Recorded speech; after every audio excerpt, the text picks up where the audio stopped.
I was blind, I was crazy, I was unhappy. I hated not doing drugs. I wanted to be high like all the time. This is nuts. We used to play beer pong, and if you got a cup, you got to take drugs. We used to go BYOB, bring your beer bowling, and if you didn't get a strike, you'd have to do a shot or to do some relevant drug like sniff, cocaine, or MDMA. Whatever was available. Bowling, the kid's sport, now turned into, well, it's not only a kid's sport, but the sport that is played as a pastime has now turned into drugs. And welcome to the Bulletproof podcast. My name is Gary Clinton. That's coming from the Bulletproof, my book, should I say, Never Give Up, on Amazon, #1 in the depression category and in the free category. Never Give Up, you can get on Amazon and in the links of this podcast below. And in this episode, I want to talk to you a bit about how depression is that devil that's on your shoulder. You've got the angel and the devil. And the devil was definitely whispering to me. And some things that I use, and I'm going to share in this episode what I use and what I did to get out of that timeline. One thing that I needed to get help with, and I had to get help with, in fact, is when I hit rock bottom. When I hit rock bottom, that was the turning point of my life. And it's actually a very impactful life. I read something recently, and it says that if milk is bad, it turns into yogurt. And if yogurt is bad, it turns into cheese.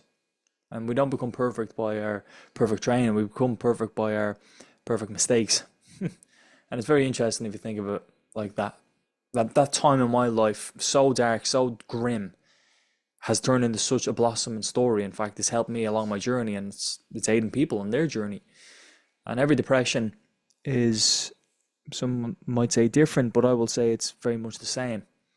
That yes, you're going to enter into depression in a variety of ways, millions of different ways, trauma, bullying, addictions, whatever variety of ways you can come into depression. There's ultimately a million trillion ways, but depression is depression. You're going to have a variety of symptoms, maybe dozens of symptoms, and you might not have dozens of symptoms, but there is dozens of symptoms. So in them symptoms, I know I felt suicidal. I wanted to unalive myself. Unfortunately, my dad passed away when I was younger, so that had an impact on my life. That was a bit of a trauma. And these all spiral down to why I became depressed. But this isn't the episode for why I became depressed. This episode is, again, what steps I took to come out of depression, and steps that I hope that you can take. And I talk about some of these steps in the book as well. Never give up, how to beat depression with confidence, goals, and thinking. Some things that definitely work for me.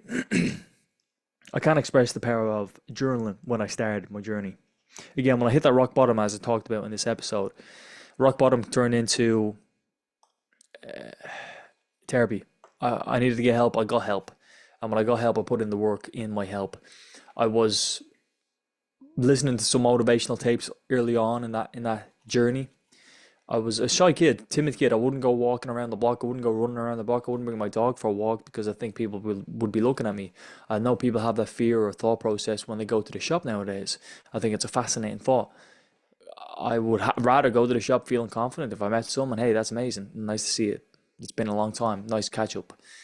And with that being said, they're all things that happened pre-depression. Shy, timid kid. But now, as I was depressed, I listened to motivational tapes, and it was only an uphill. It was only an uphill journey. And an uphill, not like, uphills are actually pretty bad. But this is like a trajectory upwards. No, I won't even say the hill part. This was just upwards. Genuinely, the growth I had from rock bottom, I truly believe was one of the best times of my life, because, of course, the journey out of it is the best time, not on the way down. The way down is absolutely miserable. And I hope in this episode, if you're on your way down or you're feeling a bit down, that sometimes it has to get worse to get better. That's a saying, and I didn't actually believe that for a long time. But if you're at a 5 out of 10, you're not really motivated to get up to a 10 out of 10. If you're at a 2 out of 10, you're pretty motivated to change. Trust me, it makes a lot of sense. So on the early days, motivational tapes got me inspired to start exercising again. I was afraid to exercise at home. Someone would see me. A ridiculous thought, I believed. When I started listening to motivational tapes, I started growing. I started exercising on myself. So I started exercising. And these are all things I wasn't doing. I was just taking drugs. I wasn't exercising. I wasn't in social events, social groups that were good. From exercising, turned to journaling. And when journaling came into my life, I think that was a big breakthrough in my life. I kind of touched on it there a moment ago about journaling, but I didn't go into a bit more detail. Journaling just aligns your thoughts so much, so valuable. And what do I mean by that? For me, especially when I experienced depression and I used the journaling, this is one of my tools that I came out of depression. So I'm sharing it with you. I would get clear on my weeks in terms of what my schedule would be, and it wasn't every minute by minute. It wasn't hour by hour. It was maybe day by day, and I'd have maybe a goal, a little intention for this week. I still have the journal with me. I still carry the journal. I don't carry it, but I have the journal. That really transformed my life.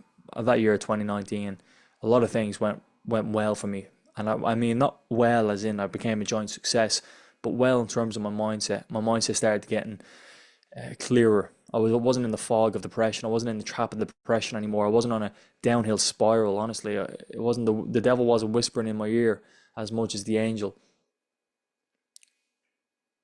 So the clarity that came with journaling, and I don't journal nowadays. I do every now and then, maybe quarterly or something. But right there and then, it served me.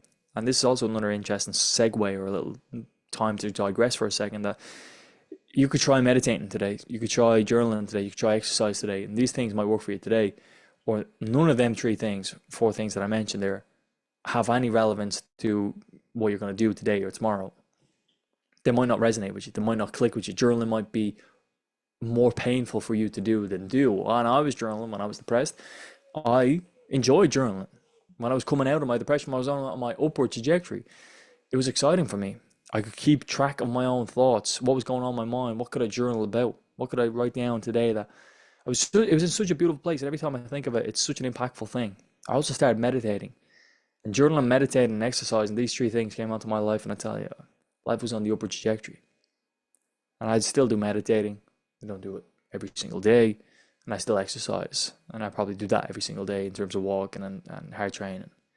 So some things like them three things, journaling, meditating, exercising, they were initial foundation blocks. And then I moved into reading. Now, reading I find is actually very hard. If I start reading any more of this book in front of me here, I'm going to start yawning. And you can get this book on Amazon, like I mentioned, that I'm just holding up. It's in the links of the description of this podcast. Honestly, if I start reading for 5 minutes, it's just that yawn. If I ever need a nap, I don't nap. But if I ever need to go to sleep, just pick up a book in 5 minutes, I'll be on in 10 times. Honestly, it's crazy how it works, but that's the hard work and dedication that needs to happen in terms of getting to places. Reading, gain my knowledge. So I wasn't only clear, I was not clear, right?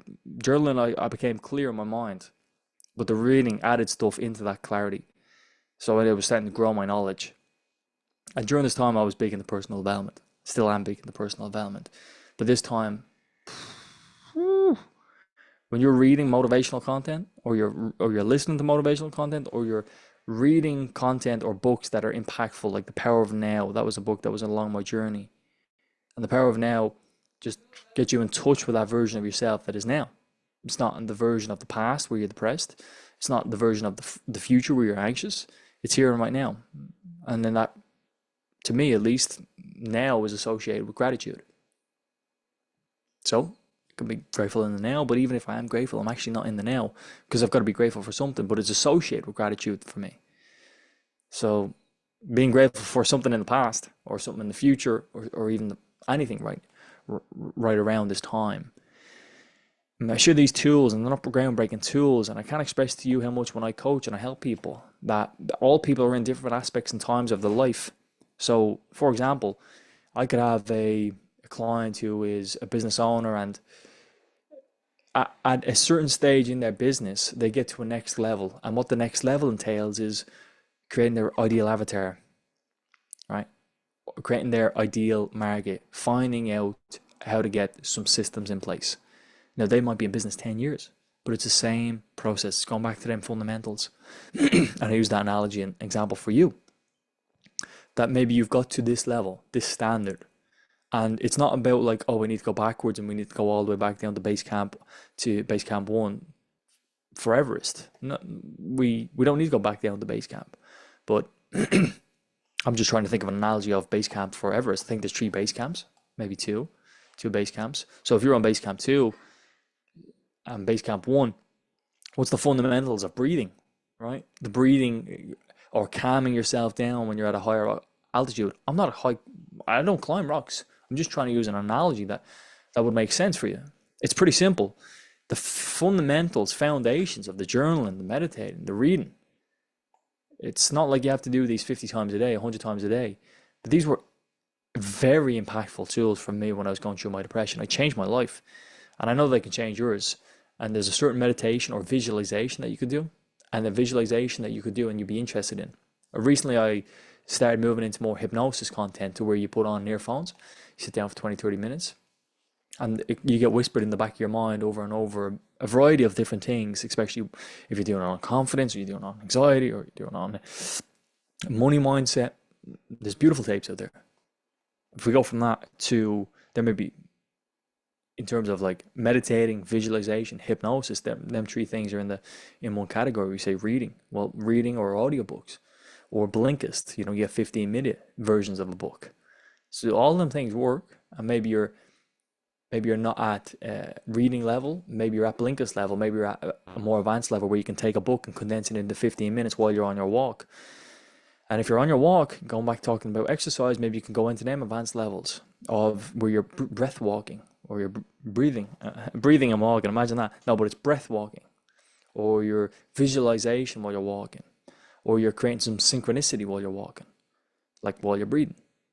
And there's different levels to these foundations.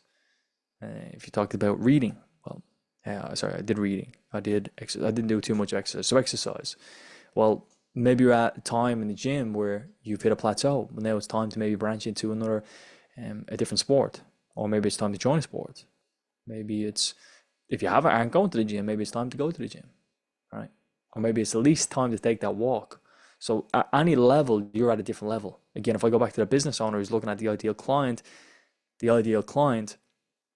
now, they have understanding from their past experience of the business they started 10 years ago, that they have a rough idea of what an ideal avatar is, or what an ideal client is, so they can have a layout, they can have a mental structure, and they're already there.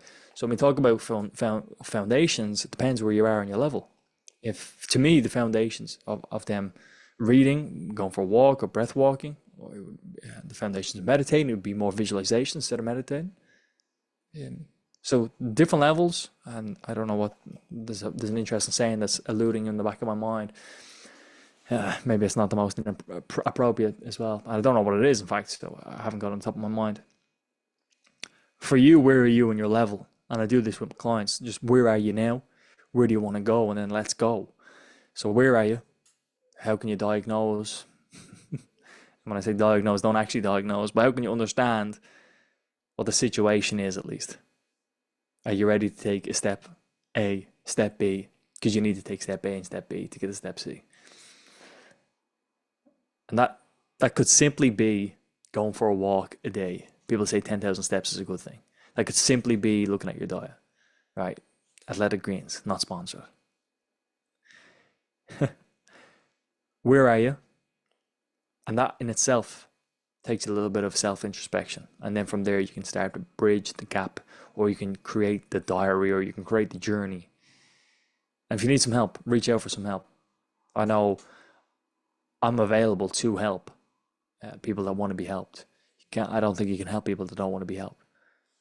With that being said, at the start of this episode, I talked about the introduction of this book that I have here in my hand, Never Give Up. Find it on Amazon, and the links in the description of this podcast.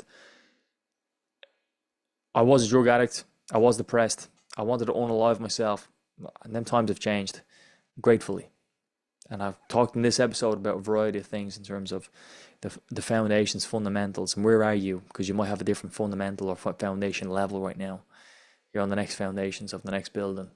Maybe you've completed that building across the road, and now it's time for you to build a different level of foundations, and you've got different experiences and different knowledge for these new foundations. You can make an even bigger, better building, because the last building maybe can't support all the weight that you've added on. That is an interesting analogy in itself. This new real estate that you're about to walk into, the better the foundations, because based off your own past experiences, the bigger this building can be, the better the building can be, the wider the building can be. I'm going to wrap this episode up. I hope you've had an amazing time listening to this episode. It's been a pleasure speaking to you. My name is Gary Coach Clinton. This is the Bulletproof Podcast. Bulletproof Mindset podcast, and the sponsor of this podcast is Quasi.com, upskillonline.org. You can find them in the description of this podcast too. If you're looking to join a community, like the Bulletproof Mindset community, go ahead, check out the links in the description. Join a skill community. Thanks. Speak to you in the next episode.